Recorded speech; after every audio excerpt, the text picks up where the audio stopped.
Bienvenidos a Lo Simple No Vale. Hoy tengo el placer de contar con el periodista freelance que está en Rusia, Alex Bustos. ¿Qué tal estás? Hola, buenas tardes. Bueno, un placer verte. ¿Qué tal todo? Bien, bueno, después del terrible atentado ahora ha vuelto la calma. Por Mm. ahora no ha habido ningún efecto rebote, aunque sí que es verdad que ha habido cierta polémica con algunas medidas relacionadas justamente con el atentado. Bueno, estamos a 21 de abril de 2024. Mañana hace un mes de los terribles atentados en el Crocus Hall de Moscú, en el teatro. Voy a compartir las imágenes de lo que fue aquel terrible día.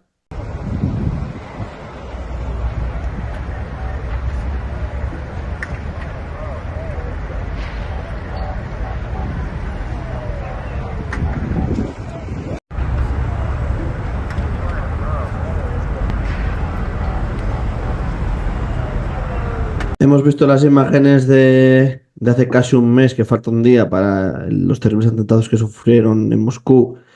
¿Y qué se ha visto, qué cambios han producido en estos días? ¿Cómo está la sociedad ahora mismo en Rusia? Bueno, durante los primeros días sí que hubo algo más de miedo. Aparte de lo que se cancelaron muchos actos públicos, tanto culturales como deportivos, la semana inmediatamente después la gente aún estaba como en shock porque era algo terrible y muchos no querían simplemente hacer cosas en la calle, o sea, trabajar sí, pero no, les da como un poco de miedo que se repitiera. Por otra parte, sí que es verdad que entre algunos políticos, no entre la sociedad, se habló de recuperar la pena de muerte para gente como la que protagonizó el tiroteo. Ah, Rusia, en teoría, hizo una moratoria para anular la pena de muerte, algo que pedían que cancelaran algunos políticos. No se ha llegado a nada en ese sentido. Y el efecto que más preocupó a algunos sectores de la población es el aumento de la xenofobia contra la población de origen tayiko. Los presuntos atacantes eran todos de origen de Tayikistán y entonces un sector de la población rusa ha dirigido su odio hacia los tayikos que viven en Rusia. Aquí los migrantes de Tayikistán, tanto Tayikistán, Uzbekistán y otros países de Asia Central, son los que hacen los trabajos que los rusos no quieren hacer. Los rusos, trabajos poco cualificados, como ser taxista, como ser constructor en la obra, como ser rider para traer comida a casa. Entonces se han topado con que había más ataques racistas contra ellos. Por ejemplo, algunos se quejaban de que como taxistas les cancelaban pedidos si veían que tenía un nombre tayiko.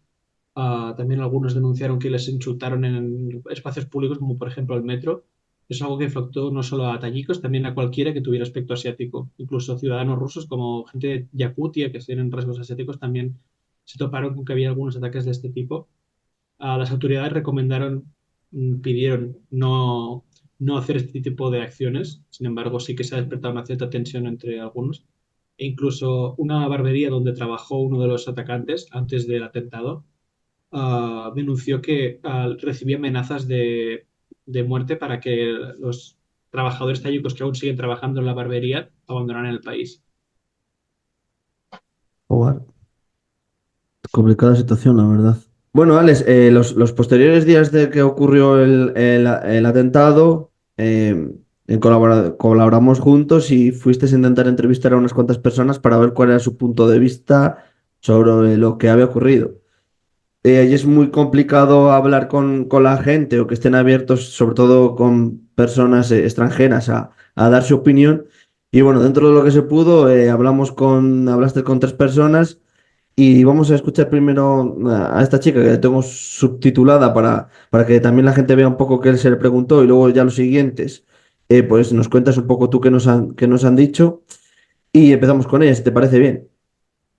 Perfecto, sí, vamos. Как вы чувствуете после теракта Крокус-Холл? Ну, на самом деле чувствуется, что как-то какое-то в воздухе общее беспокойство. А, кто, Не могу сказать, что ничего не изменилось, что-то все-таки как-то напряженно. а, что вы, кто вы считаете виноваты атака? Кто виноват? Да. Ну, наверное, нашли кого-то одного виноватого или нескольких. Ну, я считаю, что во всем этом намного больше виноватых, потому что много вопросов ко всем. Ну, все виноваты, что так случилось. Окей. И после атака есть много безопасности на аэропорте, на метро. Вы думаете, это достаточно сейчас?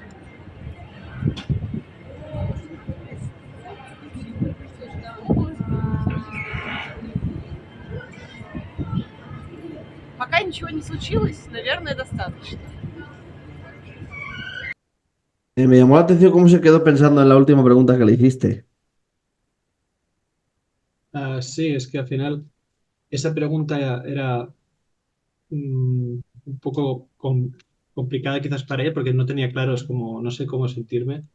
Igual es que simplemente no se lo había preguntado en ninguna ocasión. O sea, Rusia, aunque lleva muchos años sin ningún atentado terrorista, hubo una época que sí que era más habitual, entonces quizás ni siquiera se lo ha preguntado. Igual está pensando qué implicaciones políticas tendría decir que hay poca seguridad o demasiada seguridad, porque ambas implican algo negativo, con connotaciones negativas. Entonces quizás está pensando que era la respuesta a la que más le conviene. Ah, bueno, que también me gustaría comentar un momento lo que dijiste de que fue difícil hablar con la gente. Muchos no quisieron hablar, alguno aceptó hablar, pero sin cámara, entonces para un vídeo no interesa, porque es como no tiene ningún valor añadido.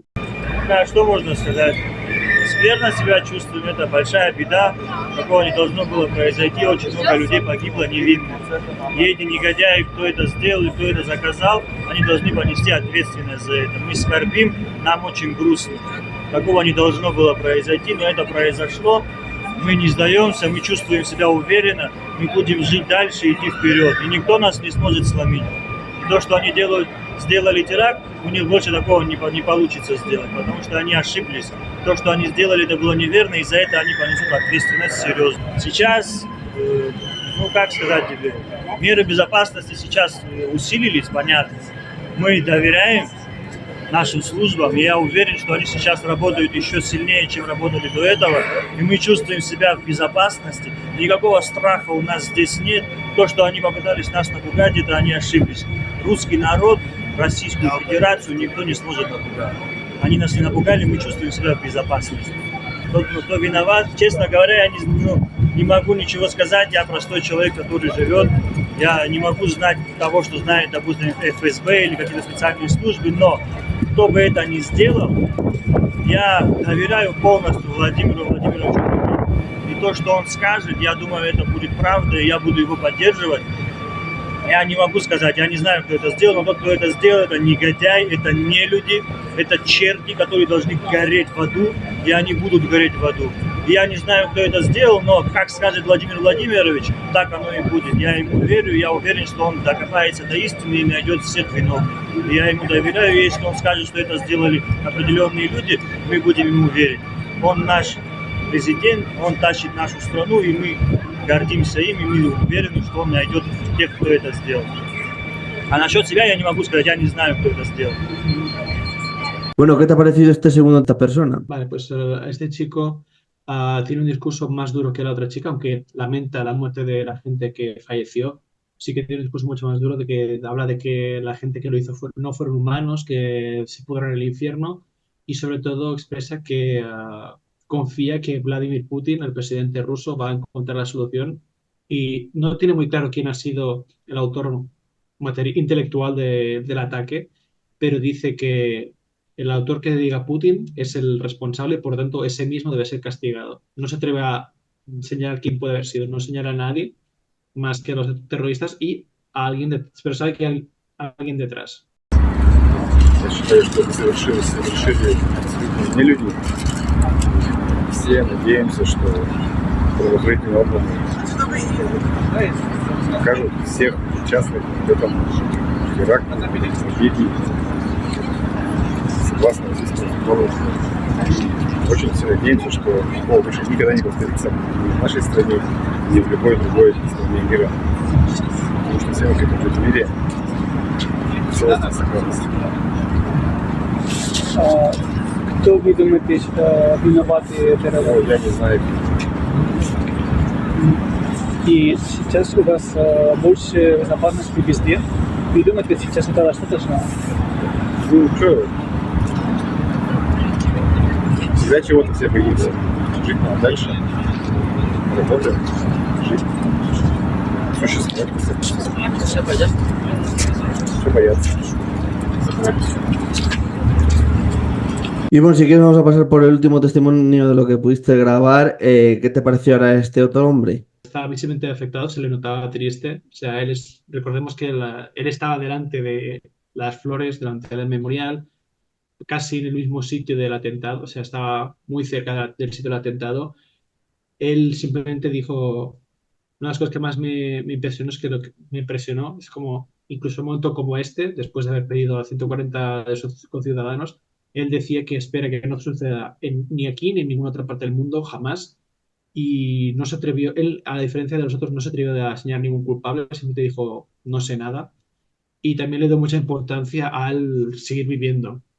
Él, cuando le pregunté por el tema de seguridad, lo que dijo es que sí, es normal tener miedo a algo, pero hay que seguir viviendo, hay que seguir trabajando, hay que seguir existiendo, porque al final un poco lo que entiendo que quiere decir es como por la gente que murió también para no permitir que los terroristas se hagan un poco como la suya, seguir viviendo como siempre sin miedo. Eso no lo dijo literalmente, pero es lo que yo entiendo de sus palabras. Lo que sí que dijo es que hay que seguir viviendo, trabajando y haciendo vida normal. Bueno, al final encontraron las personas que hicieron el atentado, los torturaron, lo confesaron, obviamente ante esa tortura no iban a decir otra cosa. Y bueno, si quieres, no sé si quieres comentar algo más tras los atentados. No sé también si se ha producido alguna medida de represión con la gente para tenerlos más controlados. Tú has dicho que se produjeron cierres de cosas, pero bueno, un poco en la sociedad que se ha puesto un poco más, se ha llevado al extremo. Vale, a ver, el primer cambio inmediato fue que se endureció la seguridad en todos los transportes públicos, los centros comerciales. Habitualmente todos los centros comerciales ya de por sí tienen un guardia de seguridad y un control de metal. Ahora es más estricto para evitar que se repita. Luego también se pusieron más medidas más restrictivas para los inmigrantes. Ahora el permiso para estar sin visado es menor. Ahora no se necesita la autorización de un juez para deportar a alguien. Puede ser algo bastante más arbitrario. Ah, y los, la gente del gobierno quiere controlar mejor qué extranjeros hay en el país y qué hacen en el país. Entonces, ahora hay un control más estricto de qué extranjeros hay en el país y qué hacen. Y bueno, si quieres, también ha habido actualidad con Georgia, ¿no? Para comentar un poco. Sí, sí. Georgia, el gobierno georgiano ha querido hacer una ley parecida a la que hay en Rusia sobre los agentes extranjeros. Esa implica que cualquier organización, ONG, medio de comunicación, empresa que reciba dinero del extranjero debe lucir una etiqueta como agente extranjero, una etiqueta con una connotación negativa. Entonces, es algo que la gente no quiere llevar consigo mismo y es una medida que ha despertado mucha polémica en Georgia. Hubo un primer intento de aprobar la ley en 2023, no salió. Ahora han vuelto a intentarlo, en lugar de agente extranjero, quieren llamarla agente, agente otra denominación con un nombre muy parecido, creo que era algo como agente influenciado por una potencia extranjera, alguna cosa muy en esta línea. Y eso ha despertado el resto de la población y ha salido a las calles a protestar. Llevan ya, ahora mismo, estamos a domingo, llevan una semana protestando en contra de esta ley y todos los días hay gente en las calles de Tbilisi, en las otras ciudades no tanto, pero en Tbilisi, la capital, sí que hay mucha gente y los detractores lo que consideran es que esta ley va a acercarles más a Rusia, a la Rusia autoritaria de Vladimir Putin, y la gente georgiana mayoritariamente son más pro Ucrania y prefieren un camino más europeo o más en línea con la OTAN, porque eso es algo que simplemente si vas a Georgia lo ves, hay muchas banderas ucranianas, la gente ah, tiene muestras de apoyo de diferentes tipos a Ucrania, tanto en negocios como consigo mismos, en domicilios particulares, en edificios públicos, y el gobierno sí que ha tomado una medida un poco más neutral y eso ha provocado tensiones entre la población y el gobierno y entre ciertos sectores de la oposición y el gobierno. no hay más que ver la imagen del líder de la oposición pegando un puñetazo a uno de los del partido oficialista. Es algo muy gráfico que pasó en la primer trámite para afianzar esta ley. Pero ¿acaso se puede poner en una situación de tensión grave en el país que solo va a quedar en protestas? Bueno, en el país, como otros países exsoviéticos, han tenido sus revoluciones de color. Por ahora se han visto protestas, no ha habido una revolución como tal, pero podría derivar en algo parecido en otra revolución de color. Por ahora es pronto para decirlo, pero lo que sí que es seguro es que va a haber mucha oposición a esta ley en las calles y principalmente el gobierno pues tiene problemas para, en principio el partido Sueño Georgiano era un partido más proeuropeísta, más interesado en afianzar las relaciones con Occidente y parece que ahora ha tomado un camino más pro-ruso. De hecho, eso es tan claro como que el ministro de Exteriores, Sergei Lavrov, el año pasado agradeció a Georgia no molestar a Rusia, porque no ha aplicado sanciones de ningún tipo a Rusia, no ha ayudado a Ucrania de una forma activa, el gobierno, la población local o alguna gente sí que lo ha hecho, incluso hay bastantes georgianos que han ido a luchar con el ejército ucraniano, pero por ahora hablar de una revolución es algo poco probable, pero veremos qué pasa en el futuro.